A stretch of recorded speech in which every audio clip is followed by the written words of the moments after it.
One time we were running, and it just like Sanaa had to just stop. Like she literally could not run anymore. There has to be other people out there that understand. Like I physically could not. She had to go. She couldn't control it. I had to clean up everything. No, what? No, don't say that. I didn't go. What's up, guys? Welcome to another episode of our carcast. Hey. What's going on? Welcome back. For those of you who are new, this is where you can enjoy the sights of our drive while you hear us talk about whatever we're talking about today. And we are where today, Sanaa? We are in Pacific Palisades. Yeah, one of the great neighborhoods of Los Angeles. Yeah. And it's by the water. It's great. It's by the water. It's by the mountains. Like, you could have a full-on LA day here. It's objectively the best neighborhood, I would say. I agree. Like, I think if you were to grow up here in this bougie neighborhood, like, this is prime LA neighborhood. Yeah. It's quiet, it's clean, it's got the beach, it's got the mountains, it's got big houses, it's got rich people, it's got famous people. But it's not just like a isolated pocket of like a rich neighborhood. What's cool is like it's integrated. There's like a nice village. It's like integrated near like city centers of Santa Monica. It's like it's you know, it's still bustling a little bit. It's a bit of a hazy day today, wouldn't you agree? Yeah, you see, there's this common misconception. Everyone who comes to LA, they're like, I'm confused. It's supposed to be sunny all the time and hot all the time, but it's not. Yeah. And I'm like, yeah, but like, are you mad? Because imagine it was 80 degrees and sunny every single day. You know, I wouldn't mind if it was cooler, but does anyone like this like sort of hazy weather? I don't think anyone likes the hazy weather. Yeah. Like, yeah, I like the coolness occasionally, but I don't know. It's pretty rare that it's not a sunny day, and I guess it's pretty funny that we're considering this bad weather. Like it's still you got some blue skies out there. It's still pretty fine. Yeah, but yeah, we really like Pacific Palisades. There's a nice little village here. Honestly, I think that's all they have here besides like just like mountains and stuff. A story at Pacific Palisades is one time we did this hike that we found on all trails.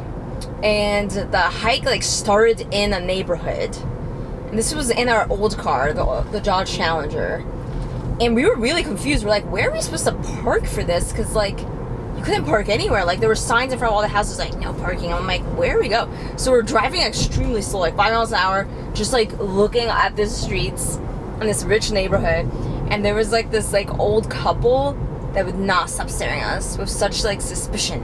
They were just like, What are you people doing here? You hooligans in your Dodge Challenger? What is this? I don't think I remember this. I remember this. They would not stop staring at us, and it was so uncomfortable. Wow. And then we just turned around and found another parking spot, but then the hike was closed. Yeah, classic story. So like that was that. Recently, I was thinking about how I really like airports. Airports? Yes. That's a weird thing to like. I really I used to find a lot of comfort in airports. So I used to travel for work every single week, and it was very tiring. But I found the Thursday night airport time to be a decompressing time, where I was like, I am now leaving this hectic work week behind. I am now in my safe space. You're not like running around in airports? You're never late? That's not true. On those days, it's not a safe space. It's very stressful. I would imagine like airports can be stressful because you always like have this. I think that's flight just on you. time, and you gotta it's like literally just you gotta like run to the gate and stuff. I'm only stressed out about timing. Majority of the time, it's when I'm with Barry. So I think he is the problem. Like Barry's always late, and going to the airport with him is so stressful because he wants to leave so last minute. And like we live in a city of traffic, okay? You should know by now. We cannot leave it's last good minute. To get a little exercise, a little run, a little jog before you have to sit in a plane for a little bit. But like when I traveled for work, like I would leave pretty early because I just wanted to leave like work. I just did not want to be there anymore. Speaking of running, before you talk more about airports, have you ever had? Because Sanaa has this weird thing lately where whenever she goes on runs, she has to go to the restroom. What? To tell us about your little condition that you've recently discovered. Okay, no, it's a thing, guys. Look it up. Runner's poop. Runner's diarrhea. No, it's runner's poop. Okay, all right. Yeah, whoa. We're not getting that graphic on this carcast right now. Just look up runner's poop. It only happens every once in a while. I found out, I think it's caffeine. Like when I drink a coffee around 3 p.m. and I go on my runs at 5, I experience it. And I physically cannot continue running. We're actually planning on running a marathon next year. And I'm really worried it's going to happen there. And I'll just have to like stop and just like go in a store and be like, hey, please save me. Oh, at least you go in a store. It would be weird if you just like stopped and just went and then continued running. What do you mean? One time we were running and it just like, Sanaa had to just stop. Like she literally could not run anymore. There has to be other people out there that understand. Like I physically could not. She had to go. She couldn't control it. I had to clean up everything. No, what? No, don't say that. I didn't go. I just had to stop running because like I physically was in pain. And if there's any doctors out there, I probably have IBS or something. Is this a new thing? Because you've only started talking about it recently. I've had this my whole life. Okay. But I now go on runs probably like 5 times a week now, and it's been hitting a lot more. I think the older I get, the more it's hitting. In high school, I feel like I was in better health. I did not have these issues. I see. But listen, like it's physically like painful. Has it ever happened in situations where you're not running for exercise but running somewhere, like for example in an airport? Oh no. Okay. It's not like a nervous, stressful thing. It's literally just like when I'm running long distance, like the minute it reaches like anywhere above 4 miles, depending on what I've eaten that day, drank that day, like it just hits. And then I'm like, and it's been so bad where one time I ran 5 miles. And the reason why I chose 5 miles is because I felt really good at mile 2. So I was like, I'm going to keep going. And just like, and then at 2.5 miles is when it hit. And I'm like, oh no. And I had nothing on me. Like I was debating calling Barry to pick me up. I didn't have my phone on me or anything. So I just like ended up like half walking, half running. And I was like, this is very sad. And what if this happens at a marathon? Yeah, I mean, it honestly probably will. I mean, regardless, when you're running 26 miles, I'm sure you're going to need to use the restroom, right? Like, that has to be a thing. I don't think. Well, no, when you sweat, I think they'll get rid of the need to pee. Okay. So most marathoners, you think, just go straight? I feel like they just don't go. 3 to 5 hours without. I really think they don't go. Oh, man. You're probably sweating it all out. Wow. Yeah. That sounds pretty intense. Okay, but you were talking about airports. Yes. What about you find airports sort of as a stress relief situation, which is very strange. However, when I'm with you, no, because we're always late. But now I think it's different because now we have lounge access. We have like a credit card that gives the Amex credit card that gives us lounge access. Yeah, that is a game changer. So I feel like we're not really stressed at airports anymore. Well, yeah, because now you have an incentive to want to leave earlier. Yeah, I want the free food in the lounges. That's literally his incentive. Before he was like, we must leave as last minute as possible. That was to me, I wouldn't even have time to like fill up my water bottle. I would go on the 6-hour flight with no water because of Barry. That was a pet peeve of mine. Where before it's like, why strive to get to the airport early and wait an hour? It's not early, like not even an hour. All you need is just 20 minutes. We would never have that. That time just sitting at the gate is so unproductive because No. This is enough time to fill up your water bottle, to get a snack, to like process where you are, to just relax a little bit. Yeah. Just 20 minutes. You only need an hour. That's aggressive.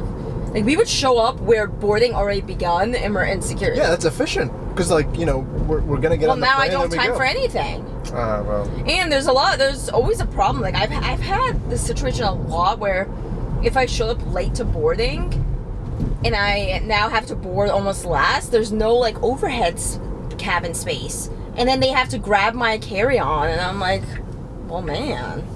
Yeah. I mean, I think now that we have sort of figured out a lot of like travel benefits where we have lounge access. TSA Pre is another game changer. It does make traveling a lot less stressful. Yeah. Which is nice. That's true. What are your thoughts on TSA Pre? Worth it or not worth it for any of the viewers out there who are considering it? Oh, I think TSA Pre 100%. Yeah? Yeah, 100%. Like I have no doubt in my mind that you should have TSA Pre. Yeah. What about Clear? Bro, what is the point of Clear? Explain what Clear is for those who may have not heard of it. Well, the thing about Clear is, from my understanding, your ticket is your biological features. So your eyes, your fingerprint.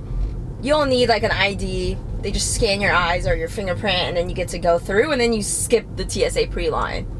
Yeah, and the TSA pre-line is already like normally like very short from my experiences. So, because you know you have to pay an extra like fee, whatever, so that you can like not take off your shoes and just go through. And then there's like this extra level for like the people who pay an extra fee. And I've never to me it's like how much time could you possibly save with TSA with Clear? I've never been in a situation where TSA pre is like a super long line. The thing about TSA Clear, wait, is it even called TSA Clear? I think it's just Clear, by the way. Yeah, it's just Clear.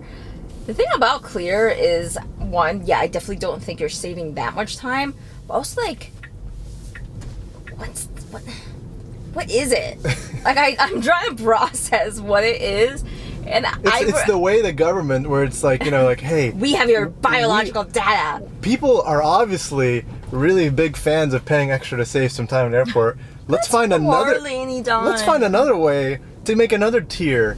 Honestly, and like the thing is, like, I don't think like TSA Pre is really fast. Yeah, like I haven't the same credit card that gives us lounges, like the Amex Platinum. It gives us credit to have TSA to have Clear. Yeah.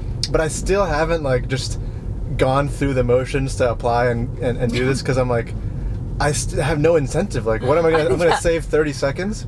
Well, no. There's actually a benefit here. Okay, what's the benefit? This is the benefit. So at my old job where I did travel, one of my managers, he was not an official citizen yet, and you can't have TSA Pre if you're not a citizen. However, you can have Clear. Okay. So then that is one incentive. So he had Clear.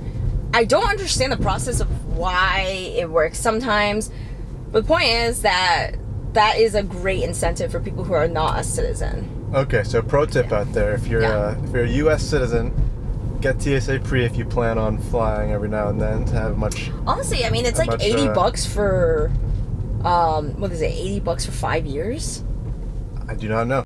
You don't even know how much you're paying for TSA Pre? No, because like you literally. Again, I'm pretty sure it's covered by the credit card. I don't think I actually paid for it. Okay, well, it's $80 for 5 years. It's either 80 or 90 for my. You sure it's not annual? No, can't be giving wrong literally information. 5 years. Okay, all right. Every 5 years. We'll trust in it. It's really the Sky Barrier. Are you sure? I just said we'll trust. We'll trust you. We're gonna trust you. But yeah, I think it's like actually like even if you only travel a few times a year, airport wait times now are wiling. I see. Like I have seen the craziest lines for like regular security. Is that what it's called? Just like regular TSA. The lines are insane. Yeah, I highly recommend just trying out TSA Pre. Save your money on the Clear unless you're not a U.S. citizen, I guess. Yeah, I'm not sure how much Clear is, to be honest. But yeah, it's kind of weird. And so yeah, I just think the airport's a great time. I always download all my shows on Netflix, and then I'm really excited to just start watching them. Man, like, I just think the airport is a great place. And you're like in this weird limbo land where, isn't there a thing where like when you're in the airport, you're not like officially anywhere? Like you're on unnamed when you're in airport, territory. You're not anywhere? Yeah, like it's not. So if I'm in LAX, I'm not in LA. Yeah, isn't that a thing? I don't know what you're talking about. I swear that's a thing. It's a thing. What do you mean that's a thing? Like that when you're in airport, that airports are like unnamed territory. It's federal property. Yeah. So when you're in, but you're not in LA, like you're no longer in public LA. You're in this limbo place. I'm not sure I follow there, but moving on. Another thing about airports that I really like is I feel like you can kind of like be an unknown figure just walking around. No one knows who you are. Just like doing your own thing. Yeah. I suppose so. I mean, it really just depends on what airport you're in.